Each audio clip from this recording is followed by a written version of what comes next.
தமிழகம் எங்கும் max gold cash for your gold. Max gold நீங்க தங்க மட்டும் இல்லைங்க, பிளாட்டினம், டைமண்ட், சில்வர், ரூபினி எதை வேணாலும் விற்கலாம். உங்களுக்கான பணம் ரொக்கமா கையிலயோ இல்லைன்னா பேங்க் அக்கௌண்ட்லயோ உடனடியாக செலுத்திடுவாங்க. மார்க்கெட் மதிப்பை விட 100 ரூபாய் ஒரு கிராமுக்கு உங்களுக்கு கூடுதலா கிடைக்கும். தமிழ்நாடு முழுக்க டோர் ஸ்டெப் சர்வீஸும் இவங்க ப்ரொவைட் பண்றாங்க. உங்களுக்கு கோல்ட விற்கணும்னு அதுக்கு ஒரே ஒரு பெஸ்ட் பிளேஸ் மேக்ஸ் கோல்டு தான். கால் 04445454545. வணக்கம். Big topic with Karthik Mayakumar. தமிழ்நாட்டில் எலெக்ஷன் டேட் அனௌன்ஸ் பண்ணப்பட்டு ரொம்ப நெருக்கத்தில் போயிட்டு பார்த்தீங்களா, தேர்தலை ஒட்டி. இந்த நேரத்தில் நீங்கள் தெரிஞ்சிக்க வேண்டிய முக்கியமான சில விஷயங்கள் இருக்குங்க. அதை பற்றியும் அதிமுக தேர்தல் வாக்குறுதியில் அறிவிச்சிருக்காங்க. ஹைலைட்டாக இருக்கு. இதெல்லாம் பற்றி தான் முழுக்க பார்க்க போகிற நிகழ்ச்சிகளை போகலாம்.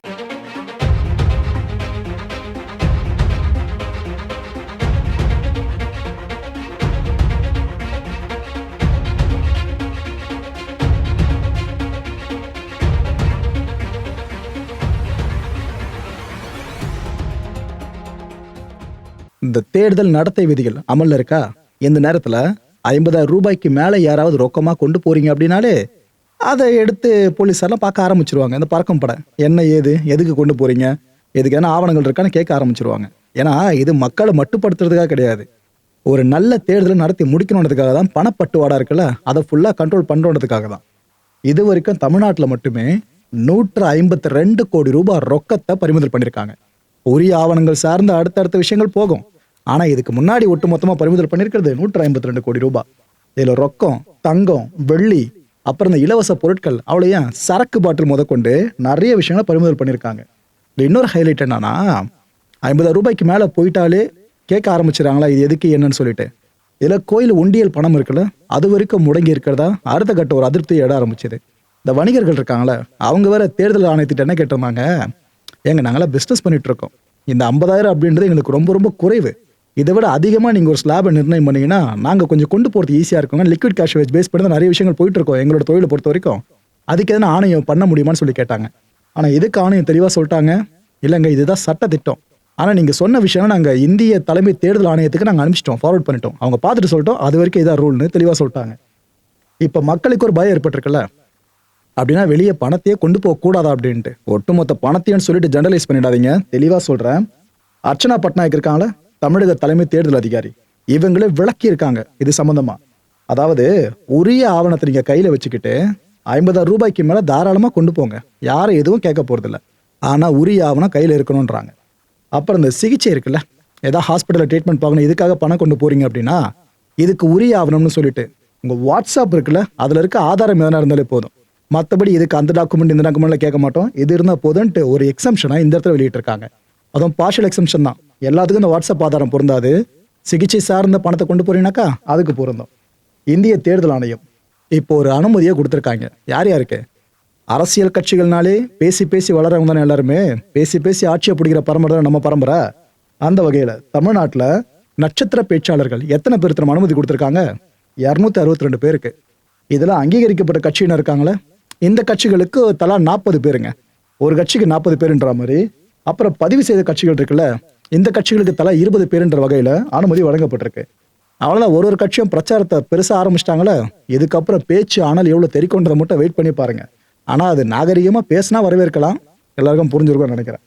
அதிமுக தேர்தல் அறிக்கை இப்ப வெளியா இருக்கு. 297 வாக்குறுதிகள் அந்த தேர்தல் அறிக்கையில தெளிவா குறிப்பிடப்பட்டிருக்கு. அதில் நம்ம கண்ணை ஒருத்தர முக்கியமான சில வாக்குறுதிகளை மட்டும் உங்ககிட்ட எடுத்து ஷேர் பண்ணுற மக்களே. நீங்களே ப்ரோ இதெல்லாம் பாசிபிளா, இவங்க ஆட்சிக்கு வந்துட்டு அதெல்லாம் பண்ணுவாங்க அப்படின்ட்டு பயங்கரமாக யோசிக்க ஆரம்பிச்சிருவீங்க. அப்பேற்பட்ட வாக்குறுதிகள் எப்படி இதை அவங்க செய்ய போகிறாங்கன்னு தெரியல, ஆனால் கண்டிப்பாக செஞ்சே தீர்வோம்ப்பா நாங்கள் ஆட்சிக்கு வந்தோம் அப்படின்ட்டு அதிமுக தெளிவாக சொல்லியிருக்கு. முதல் வாக்குறுதி என்ன தெரியுமா? ஒரு குடும்ப தலைவிகளுக்கும் ஃப்ரிட்ஜ் இலவசமாக கொடுப்போன்னு இருக்காங்க. அதிமுக ஆட்சி அமைஞ்சிருச்சுன்னா ஒரு வீடுகளும் ஃப்ரிட்ஜு. 2021 என்ன அனௌன்ஸ் பண்ண ஞாபகம் இருக்கா? Washing machine.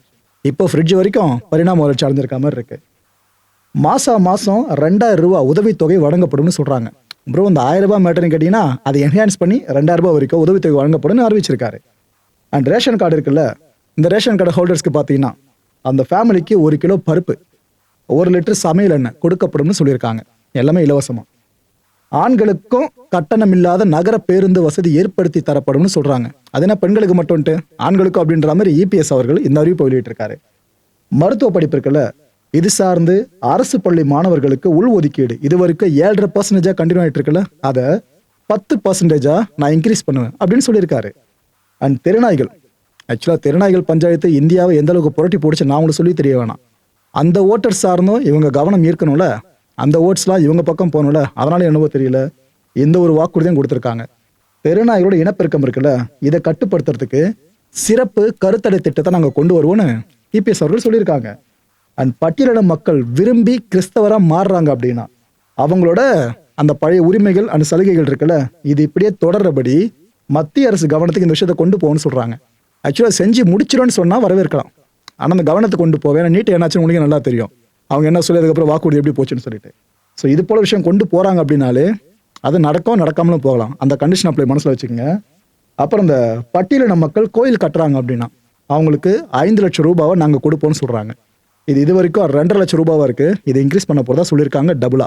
அதிமுகவோட தேர்தல் அறிக்கைகளில் இதில் ரொம்ப பெருசாக பார்க்கப்பட்ட வாக்குறுதிகளை பற்றி ஷேர் பண்ணுறேன்னா இதில் உங்களால் ப்ரோ இது கண்டிப்பாக பண்ண முடியும் அப்படின்னு எதெல்லாம் நம்ப முடியுது, இது பாசிபிள் இல்லை அப்படின்னு எதெல்லாம் சொல்ல முடியுது, கமெண்ட் செக்ஷனில் பதிவு பண்ணி எல்லாரும் தெரிஞ்சுக்கலாம்.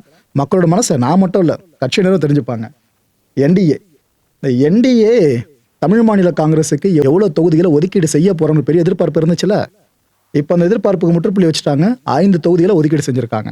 இதன்படி ஜி.கே. வாசன் அவர்கள் தலைமையிலான தமாகல பார்த்தீங்கன்னா தாமரை சின்னத்தில் தான் போட்டி போட போகிறாங்க. இந்த 5 தொகுதிகள்லையும் ராணிப்பேட்டை, ஈரோடு மேற்கு, கிள்ளியூர், கும்பகோணம், ஓட்டன்சத்திரம், இதுதான் தமிழ் மாநில காங்கிரஸ் என்டிஏ கூட்டணியில் இந்த சட்டப்பேரவை தேர்தலில் போட்டி போட போகிற 5 தொகுதிகள். இதில் ஹைலைட் என்ன தெரியுமா, தமிழ் மாநில காங்கிரஸ் இந்த 5 தொகுதிகள்லையும் தாமரை சின்னத்தில் தான் போட்டி போட போகுது. எத்தனை பேர் போட்டி போடுறாங்க? 27 பேர். அதான் பாஜக கேண்டிடேட்ஸ்.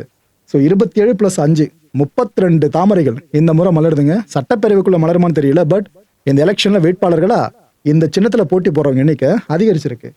சின்ன சின்ன கட்சிகள் இருக்குல்ல, அவங்க கூட இல்லைங்க நாங்கள் ரெட்டை இலையை விட தாமரையில் நின்னா ஓகேன்ற மாதிரி தோணுதுன்னு அவங்க சொல்லியிருக்கிறத தகவல் மட்டும் வெளியே வந்திருக்கு.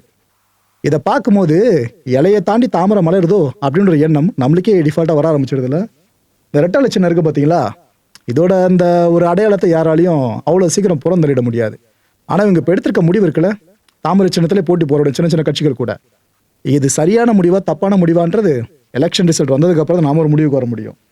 இந்த ஜான் பாண்டியன் அவர்களாக இருக்கட்டும், சண்முகம் அவர்களாக இருக்கட்டும், திருமாறன் அவர்களாக இருக்கட்டும், இவங்க எல்லாரும் கேட்டுக்கிட்ட சின்னமாக கூட தாமரை தான் இப்போ கன்சிடர் பண்ணுறாங்களே பல பேரும். ரைட்டு, இவங்களும் இரட்டை இலையை தாண்டி தாமரை பக்கம் அதிகமாக மோகம் திரும்பி இருக்க மாதிரி தான் பல பேரும் நினைக்கிறாங்க. அண்ட் இதே என்டிஏ கூட்டணியில் பாரிவேந்தர் அவர்கள் இருக்காங்களே, அவரோட இந்திய ஜனநாயக கட்சிக்கும் 2 தொகுதிகள் ஒதுக்கீடு செய்யப்பட்டிருக்கு. ஸோ வர்ற சின்ன சின்ன கட்சிகள் சார்ந்தும் எந்த அளவுக்கு அவங்கள ஹோல்ட் பண்ணிக்க முடியுமோ அந்த அளவுக்கு சீட்ஸை ஒதுக்கியிருக்காங்க. இந்த நேரத்தில் அதிமுக அந்த கட்சியோட முதற்கட்ட வேட்பாளர்கள் பட்டியல் இருக்குல்ல, அதை வெளியிட்டாங்க. ஒவ்வொருத்தரும் ஸ்டார் கேண்டிடேட் 23 பேருங்க இந்த முதற்கட்ட வேட்பாளர் பட்டியலில். ஆக்சுவலாக அண்ணன் ஜெயக்குமார் இருக்கார்ல, அவரு 7வது முறையா கிட்டத்தட்ட தோனி ஸ்டைலில் தான் ராயபுரத்தில் இந்த முறை களமிறங்குறாப்புல. ஒரு சில தொகுதிகள் ஒவ்வொருத்தருக்கும் ஸ்ட்ராங் ஹோல்டாக இருக்கும். அதில் ஜெயக்குமார் அண்ணனுக்கு இந்த தொகுதி பயங்கர ஸ்ட்ராங் ஹோல்டு. அதுவும் ஒரு முறை தோற்கடிக்கப்படுறதுக்கு அண்ணன் ஸ்டேஜில் எந்த அளவுக்கு பேசினாரு, நான் உங்களுக்கு என்ன பாவம் பண்ணேன், ஏன் என்னை கைவிட்டீங்களா கேட்டார், அதெல்லாம் பார்த்துருக்கோம். மற்ற வேட்பாளர்கள் இந்த ப்ரொபகண்டா பண்ணுறதுலாம் வேற மாதிரி இருக்குன்னா, ஜெயக்குமார் அவர்கள் ப்ரொபகண்டா பார்க்கறதுனே தனி ரசிகர் பட்டாளம் இருக்கும். அந்த அளவுக்கு அண்ணன் களத்தில் இறங்கி பயங்கரமாக பண்ணுவாப்ல. சிக்கன் பவுடா போட்டு கொடுக்குறது, கோலம் மாவில் கோலம் போட்டு கொடுக்குறது, அப்படி இல்லைன்னா இன்னொரு பக்கம் பாக்ஸிங் பண்ணுறது நிறைய இருக்கும். பார்ப்போம் இந்த முறையை ரசிக்க முடியும் என்னென்ன விஷயங்கள் பண்ண போறாரு அப்படின்ட்டு. இந்த 23 வேட்பாளர்கள் சொன்னல, அவங்க எந்தெந்த தொகுதியில் போட்டிடுறாங்க, யார் யாருன்றதை இப்போ தெளிவாக பார்த்துருங்க. எடப்பாடி தொகுதியில் எடப்பாடி கே பழனிசாமி அவர்களும், வேப்பனஹள்ளி தொகுதியில் KP முனுசாமி அவர்களும், திண்டுக்கல் சீனிவாசன் அவர்களும், நத்தம் ரா விஸ்வநாதன் அவர்களும், தொண்டாமுத்தூர்ல திரு SP வேலுமணி அவர்களும் நிற்கிறாங்க. குமாரபாளையம்ல தங்கமணி அவர்களும், ராயபுரத்துல D ஜெயக்குமார் அவர்களும், மயிலம் தொகுதியில சண்முகம் அவர்களும், மதுரை மேற்குல செல்லூர் K ராஜு அவர்களும், பாலக்கோடுல KP அன்பழகன் அவர்களும், நன்னிலத்துல R காமராஜும், வேதாரண்யம்ல OS மணியனும், விராலிமலையில C விஜயபாஸ்கரும் நிக்கிறாங்க. கோவில்பட்டியில கடம்பூர் C ராஜுவும், திருமங்கலத்துல RB உதயகுமாரும், சிவகாசியில KT ராஜேந்திர பாலாஜியும், மதுரவாயில்ல பெஞ்சமினும், கலசப்பாக்கத்துல அக்ரி SS கிருஷ்ணமூர்த்தியும், திருப்பரங்குன்றத்துல VV ராஜன் செல்லப்பாவும் நிக்கிறாங்க. அண்ட் பவானியில பாத்தீங்கன்னா KC கருப்பண்ணனும், ஜோலார்பேட்டையில KC வீரமணியும், கரூர்ல MR விஜயபாஸ்கரும், அண்ட் அரியலூர்ல எடுத்துக்கிட்டீங்கன்னா தாமரை S ராஜேந்திரன் அவர்களும் நிக்கிறாங்க. NDA கூட்டணி சார்ந்த அப்டேட்ஸை பாத்துறீங்க. அடுத்து அப்படியே DMK கூட்டணி இருக்குல்ல, அந்த அப்டேட்ஸ் பக்கம் போயிடும். கமல்ஹாசன் அவர்கள் ஒரு பெரிய முடிவு எடுத்திருக்காருங்க. என்ன தெரியுமா சொல்லியிருக்காப்புல, இந்த தேர்தலில் மக்கள் நீதி மையம் போட்டி இடாதுன்னு சொல்லிட்டாரு. என்ன ப்ரோ இப்படி ஷாக்கான ஒரு விஷயத்த சொல்லியிருக்காருன்னு கேட்டீங்கன்னா, என்ன பொறுத்த வரைக்கும் நல்ல முடிவு தான் இது. ஏன்னா போட்டி போட்டு அதுக்கப்புறம் ஒரு போஸ்டிங் வாங்கணுன்ற தேவை இப்போ உங்களுக்கு இல்லை. அந்த கட்சி ஆரம்பிக்கிறதுக்கு பிரதான காரணம் என்னங்க சொல்ல முடியும்? கமல்ஹாசன் அவர்கள் எப்படியாவது ஒரு எம்பி சீட்டோ இல்லை சட்டப்பேரவைக்குள்ளே போயிடணும் அப்படின்றதான். அது நடந்துருச்சுல, எம்பி சீட்டை வாங்கிட்டு போயிட்டார்ல. இதை சார்ந்த அந்த கட்சியோட முகம்னு அடுத்த கட்ட தலைவர்னு யாரும் நீங்கள் சொல்ல முடியும்? யாருமே கை கட்ட முடியாதுல்ல. ஸோ அவரோட லட்சியம் நிறைவேறிடுச்சு ஒன்று. ரெண்டாவது விஷயம், இந்த எலெக்ஷன் ஏற்கனவே 4 முனை போட்டியாக நடக்குது. இல்லை கமல்ஹாசன் அவர்கள் ஏதாவது முடிவு கொஞ்சம் அப்படி இப்படி எடுத்தாருனாக்கா ஓட்டு வங்கின்றது இதுக்கு முன்னாடி ஓரளவுக்கு அவர் தேங்கிச்சுல, அது ஒன்றுமே இல்லாமல் போயிடும். அந்த ரிஸ்க் பேரியரும் இருக்குது. இதெல்லாம் தாண்டி அரசியல் கண்ணியத்துக்காகவும் மேபேர் அந்த முடிவு எடுத்திருக்கலாம். ஏன்னா திமுக சார்ந்த இப்போதைய ஆதரவாளராக இருக்கார்ல, அதனால சொல்கிறேன். திமுக கூட்டணிக்கு நிபந்தனை இல்லாமல் நான் ஆதரவு கொடுப்பேன்னு சொல்லியிருக்காரு. திமுக கூட்டணியில் இருக்க எல்லா வேட்பாளர்களுக்கும் என்னோட ஆதரவு இருக்குன்றாரு. நான் தேர்தலில் போட்டியிடலாம் அப்படின்னாலும் இது தியாகம் இல்லைங்க, கடமை. இது சுயநலம் இல்லைங்க, பொறுமை அப்படின்ட்டு இந்த சினிமா டைலாக் தான். அதை இங்கேயும் ஃபுல்லாக கொடுத்துருக்காப்ல. ஆனால் கரெக்டாக சூட் ஆகுது இந்த அரசியல் களத்தில். முதலமைச்சர் ஸ்டாலின் அவர்கள் இவங்க கமல்ஹாசன் அவர்களோட இந்த முடிவு இருக்குல்ல, இதை எந்த அளவுக்கு மெச்சி மதிக்கிறாங்கன்றது அவரோட ஸ்டேட்மெண்ட் மூலமாக தெரியுது. உண்மையிலேயே இது தியாகம் தான் திரு கமல்ஹாசன் அவர்களே அப்படின்னு சொல்லியிருக்காரு. எப்படி நான் நன்றி சொல்றதுன்னே தெரியலங்க, அந்த அளவுக்கு ஒரு முடிவு எடுத்திருக்கீங்க. கமல்ஹாசனோட பெருந்தன்மை இருக்குல்ல, இந்த பெருந்தன்மையான முடிவை வரலாறு பாராட்டும் அப்படின்னு சொல்லியிருக்காரு. வரலாறுன்றது நீங்க பல வருஷம் கழிச்சுலாம் பார்க்க வேணாம், எலெக்ஷன் முடிஞ்ச ரிசல்ட் வரல அதற்கு வெயிட் பண்ணினா போதும். எந்த அளவுக்கு இது பாராட்டப்பட போது இல்லைன்னா விமர்சனங்கள் உள்ளா போதுன்னு அதை வெயிட் பண்ணி பார்த்துக்கலாம். ஆனால் திருமாவளவன் அவர்கள் இவரும் இப்போ கமல் சார்ந்த சில விஷயங்கள் ஆகா ஓஹோன்னு பேசியிருக்காப்ல. என்ன சொல்றாரு? கமல் அவர்களோட நிலைப்பாடு இருக்குல்ல, இதுதான் அரசியல் கண்ணியம். அவரோட இந்த முடிவு ரொம்ப ரொம்ப துணிச்சலானது. இது அவரோட அறிவு முதிர்ச்சி இருக்குல்ல, அதை காட்டுற மாதிரி இருக்கு. அதிசய பக்குவம் இருக்குல்ல அவரோடது, இதை உறுதிப்படுத்துற மாதிரி இருக்கு. சூப்பர் டிசிஷன் எடுத்திருக்கீங்க அப்படின்ட்டு அவர் சொல்லியிருக்காரு. இவர் இந்த பதிவை போட்டதும் கமல்ஹாசன் அவர்கள் இது ரிப்ளை பண்ணியிருக்காரு 2 வார்த்தைகள்ல. வெல்வோம் ஒன்றாக. அதாவது திமுக கூட்டணி வேட்பாளர்கள் சார்ந்தும் கமல்ஹாசன் அவர்கள் பிரச்சாரத்தில் ஈடுபட போறாருன்றது மட்டும் இங்க லிட்டரலா தெரியுதுங்க இந்த 2 வார்த்தை மூலமா. அடுத்து ஒரு மிகப்பெரிய நியூஸ்னு சொல்லலாம், நிறைய பேர் எதிர்பார்த்திருக்க மாட்டீங்க. அதாவது திமுக கூட்டணியில விடுதலை சிறுத்தைகள் கட்சி கிடைக்கிற முக்கியத்துவம் இருக்குல்ல, அதை விட ஒரு படி மேல ஒரு கட்சிக்கு இப்ப கிடைக்குது அப்படின்னா தேமுதிக. இதுதான் இப்போ பெரிய நியூஸா இப்போ பார்க்கப்பட்டு இருக்க கூட்டணி கட்சிகள் வட்டாரங்கள் மத்தியில். தேமுதிகவுக்கு 10 தொகுதிகள் ஒதுக்கி இருக்காங்க. யாரு? திமுக 10 தொகுதிகளை. வர 27ஆம் தேதி தேமுதிக வேட்பாளர் பட்டியல வெளியிடப்பட போகுது. லேட்டா வந்தாலும் நாங்க லேட்டஸ்டா வந்திருக்கோம்னு பிரேமலதா விஜயகாந்த் அவர்கள் இப்ப பெருமிதமா சொல்லியிருக்காங்க. அண்ட் இந்த தொகுதி பங்கீடு சார்ந்த விஷயங்கள் நடக்கும் பாத்தீங்களா, இந்த பேச்சுவார்த்தைலாம், அந்த டைம்லயே இதை விட அதிகமான இடங்களை கேட்டிருந்தாங்களாம். சரி கூட்டணி நலனா நம்மளும் பாதுகாக்கணும்னு சொல்லிட்டு விட்டு கொடுத்துட்டோம், அதனாலதான் 10 சீட்ஸோடு நிக்கிறதாவும் அவங்க சொல்லியிருக்காங்க. டு பி ஃப்ராங்க், தேமுதிகவோட இதுக்கு முந்தைய எலெக்ஷன் ரிசல்ட்ஸ் இருக்குல்ல, அதோடு கம்பேர் பண்றப்ப 10 தொகுதிகள் அப்படின்றது என்ன பொறுத்திருக்கு அதிகம் தான். மக்கள் நீங்களும் உடன்படுவீங்கன்னு நினைக்கிறேன். ஆனா இவங்க இதை அதிகமா கேட்டிருக்கிறதா சொல்றாங்க. ஆனா டிஎம்கே தெரியாதா, இவ்வளவு வருஷம் அரசியல்ல பழந்துன்னு கொட்ட போட்டவங்க, அவங்க கரெக்டா 10ஓடவே ஸ்டாப் பண்ணியிருக்காங்க. இப்ப திருமாவளவனோட மைண்ட் வாய்ஸ் என்னவா இருக்கும்னு நினைக்கிறீங்க? ரைட்டு, 175 தொகுதிகளில் இந்த முறை உதயசூரியன் சின்னம் போட்டியிடுதுங்க. 175 தொகுதிகளில் 164 தொகுதிகளை பார்த்தீங்கன்னா திமுக நேரடியாக உதயசூரியன் தான். திமுக யாருனாலும் உதயசூரியன் தான். அண்ட் 11 தொகுதிகளை பார்த்தீங்கன்னா கூட்டணி கட்சியினர் சில பேருக்கும் உதயசூரியன் சின்னம் தான் ஒதுக்கப்பட்டிருக்கு. ஸோ ரெண்டுத்தையும் சேர்த்து பார்த்தீங்கன்னா 175 தொகுதிகளில் உதயசூரியன் இந்த முறை போட்டியிடுது. இதில் கூட்டணி சின்னங்கள் இருக்குல்ல, இதெல்லாம் எடுத்து பார்த்தீங்கன்னாக்கா ஒரு 59ங்க. ஸோ ஒட்டுமொத்தமாக கூட்டினா 234. இதில் பெரும்பான்மைக்கு எவ்வளோ தேவை? ஆட்சி அமைக்க 118. இந்த 118 இடங்களை டிஎம்கே கூட்டணி கண்டிப்பா பிடிச்சிருன்ற நம்பிக்கை உங்களுக்கு இருக்கு. இந்த முறை ஏடிஎம்கே டிஎம்கே 2 கட்சிகள் சார்ந்தா பார்த்தாச்சு, 2 மலைகள். அடுத்து தானும் மலையா மாறணும்னு துடிச்சுக்கிட்டு இருக்க தாவேக்கா இப்ப குன்றா இருக்காங்க. கண்டிப்பா பின்னாடி மலையா வருவாங்கன்ற பேர் நம்பிக்கையில இருக்காங்க. அந்த கட்சியோட வேட்பாளர் அறிமுக கூட்டம் இருக்குல்ல, அது வர 27ஆம் தேதி நம்ம மாமல்லபுரம் நட்சத்திர விடுதி ஒன்றுல நடக்க போகுது. கிட்டத்தட்ட 234 தொகுதிகளுக்கும் இந்த எலெக்ஷன்ல தாவேக்கா எல்லா தொகுதிகளையும் தனிச்சு தான் போட்டிடுறாங்க. அவங்களும் ட்ரை பண்ணாங்க கூட்டணி சார்ந்து, ஆனா பெருசு அதுவும் கை கொடுக்கல, தனிச்சு போட்டிடுறாங்க. இந்த தாவேக்கால உங்களோட மனம் கவர போற டாப் 10 வேட்பாளர்கள்னா யார் யார் உங்களால சொல்ல முடியும்? அந்த 10 பேர் நீங்க கரெக்டா சொல்லிட்டீங்கனாலே தாவேக்கா சார்ந்து ஓரளவுக்கு நம்பிக்கை உங்களுக்கு பிறக்க ஆரம்பிச்சிடலாம். ஓகே, விஜய் அவர்களை மட்டும் தான் நம்மளுக்கு தெரியும் நினைச்சோம், அவர் தாண்டி 9 பேர் தெரியுதான்னு ஆச்சரியம் உங்களுக்கே பிறந்துடும். இவங்களை தாண்டி எத்தனை பேர் பட்டியலுக்குள்ள வர போறாங்கன்றத 27ஆம் தேதி ஃபுல்லா பார்த்து தெரிஞ்சுப்போம். ஆதவர்ஜுனா அவர்கள் இவரு காரசாரமா பேசுறதுல அடிச்சுக்க முடியாது. விஜய் அவர்கள் பேசுறது 10 வார்த்தைகள் தான், ஆதவர்கள் பேசுறது 1000 வார்த்தைகளா இருக்கும். அந்த வகையில் இப்ப என்ன சொல்லியிருக்காரு, காங்கிரஸ் ஒண்ணுமே இல்லாம ஆயிடுச்சுங்க அப்படின்னு இருக்காரு, விமர்சனம் பண்ணியிருக்காரு. தாவேக்கா ஆபீஸ் வெளியே அந்த காங்கிரஸ் கட்சியினர் இருக்காங்களே, அவங்க சில பேர் வந்து நிக்கிறாங்க. 2 நாட்கள் பொறுங்க, 2 நாட்கள்ல காங்கிரஸோட முக்கியமான நிர்வாகிகள் நம்ம கட்சியில இணைய போறதா இவர் ஒரு விஷயத்த சொல்லியிருக்காரு. காங்கிரஸ் மேல அந்த கட்சியில இருக்க முக்கியமான தலைகள் நம்பிக்கை இழந்துட்டாங்களா என்ன? இவர் சொல்ற விஷயம் உண்மையா இருந்துச்சுன்னா எதுக்கு இந்த ஒரு கண்டிஷன் அப்படி உள்ள போடுறானா, அவங்க வர போறாங்க இவங்க வர போறாங்கன்னு பல விஷயங்கள் யூகங்களா அடுக்கப்படுச்சு தாவேக்கா சார்ந்து. ஆனா பெருசா யாரும் வந்த மாதிரி தெரியல செங்கோட்டையன் அவர்களை தவிர்த்து. அதனால இதுவும் கொஞ்சம் நம்ம ஸ்பெகுலேட் பண்ணி பாக்குற மாதிரி இருக்கு. அண்ட் இந்த எலெக்ஷனை நாம நிறைய விஷயங்களை பார்க்க போறோம். அதுல முதல் விஷயம் இங்க ஆரம்பிச்சிருக்கு, அதை பத்தி சொல்லிடுறேன். என்ன தெரியுதா, இந்த சுவர்கள்ல வரைவோம் பாத்தீங்களா, இது வரைக்கும் மனுஷனை பயன்படுத்தி வரைஞ்சிட்டு இருக்கோல, மிஷின்ஸை கொண்டு வந்திருக்காங்க, ரொபாட்ஸை. இது எங்க தரமா நடந்திருக்கு? பாலக்காடு தொகுதி காங்கிரஸ் வேட்பாளர் ஒருத்தர் ரமேஷ் பிஷ்ரோடின்னு அவர் தான் பண்ணியிருக்காரு.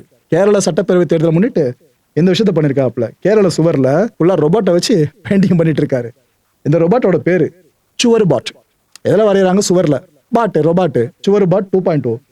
இந்த சிம்பிள்ஸ் கட்சிகளோட அந்த சின்னங்கள் அப்புறம் இந்த பெயர்கள் இருக்குல்ல, வேட்பாளர்கள் பெயர்கள்லாம், அதெல்லாம் ஏற்கனவே ப்ரோக்ராம் பண்ணி வச்சிடறாங்க.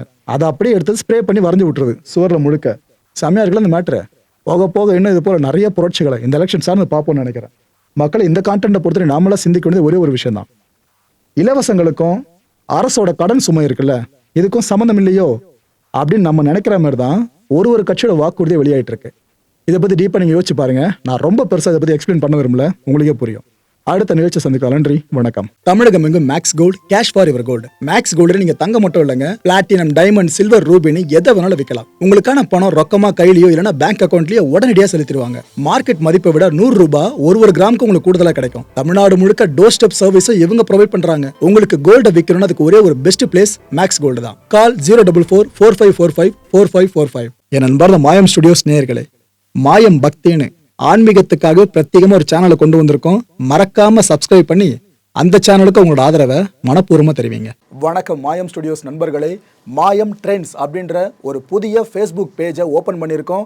நீங்கள் யூடியூப்ல பார்த்துட்டு இருக்கீங்களா நம்மளோட கான்டென்ட்ஸ்லாம், இதெல்லாம் விட ஒரு படி மேலே ரொம்ப கிறிஸ்பாகவும் ரொம்ப சூப்பராகவும் நிறைய கான்டென்ட்ஸ் உங்களுக்கு இந்த பேஜில் காத்துட்டு இருக்குங்க. ஸோ உடனடியாக ஃபேஸ்புக் பிளாட்ஃபார்ம் போங்க, மாயம் ட்ரெண்ட்ஸ்னு டைப் பண்ணி சர்ச் பண்ணி நம்ம பேஜை ஃபாலோ பண்ணுங்க. அப்படியே நம்ம சேனலே நீங்கள் சப்ஸ்கிரைப் பண்ணிட்டீங்க அப்படின்னா இன்னும் நிறைய புது கான்டென்ட்ஸை உங்களுக்காக ப்ரொடியூஸ் பண்ணி கொடுத்துக்கிட்டே இருப்பாங்க. நீங்கள் பண்ணுற ஒவ்வொரு சப்ஸ்கிரிப்ஷனும் எங்களுக்கு பெரிய மோட்டிவேஷனாக அமையும்.